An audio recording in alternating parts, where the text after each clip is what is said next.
futures in the mid-60s.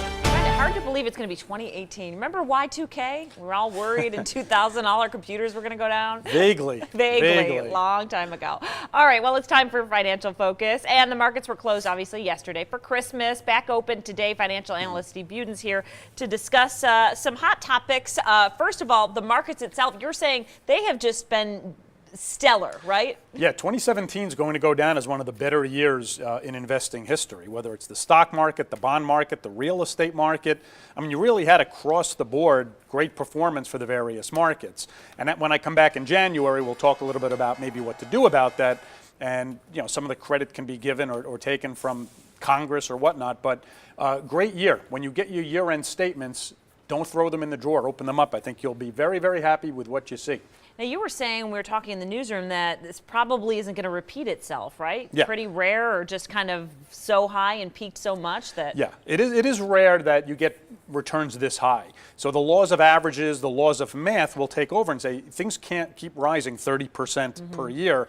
People investing in Vegas real estate learned that 10 years ago. The laws of averages do catch up. And again, I'll comment more about this in the new year. Right. But while we're enjoying a great week, let's just take the benefit.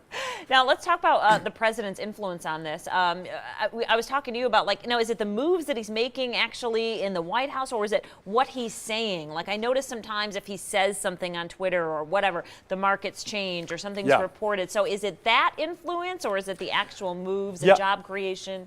I try to compare presidents to baseball managers. You know, baseball managers are never as good or as bad. It's usually the team they're playing with, but it's the baseball manager that takes the blame or gets the credit. And I think it's the same for President Trump. It was a great year for profits.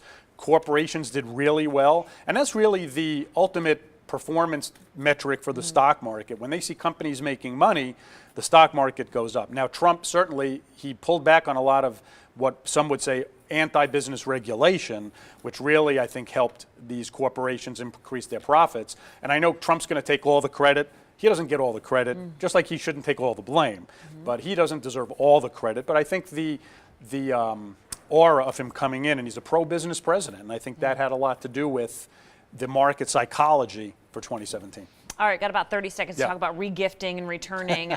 Some of the things you and I were talking about is people are actually going in, and there can be serial returners, and they're going to be looking for that type of person here after the holidays. Yeah, and I know we did a segment before, but I went to return something, and they asked for my ID. And I said, why do you need my ID to return a gift? Yeah. And they did tell me that there are serial returners, and they will get gift cards. And say it to say, with the opioid crisis going on, they're doing a lot more checking of folks cashing in gifts and getting gift cards. Now, there's a big difference if you're the original purchaser or if you're the gift receiver in the various policies of gift returns. Just check. Some of them are 14 days, some of them are 13 days, but it really is store-by-store specific. But they are getting pretty strict. Sure, and it's always obviously better if you have the receipt. And so, folks, if you buy a gift for someone, get the gift receipt, I'm sure, is always a good idea. And there are a lot of gift-swapping websites out there. So if you did get something you didn't like and you can't return it, plenty of places on the internet to set up a swap. Yeah, that's true. All right, thanks so much, Steve, and we'll see you in the new year. Happy New Year, everybody.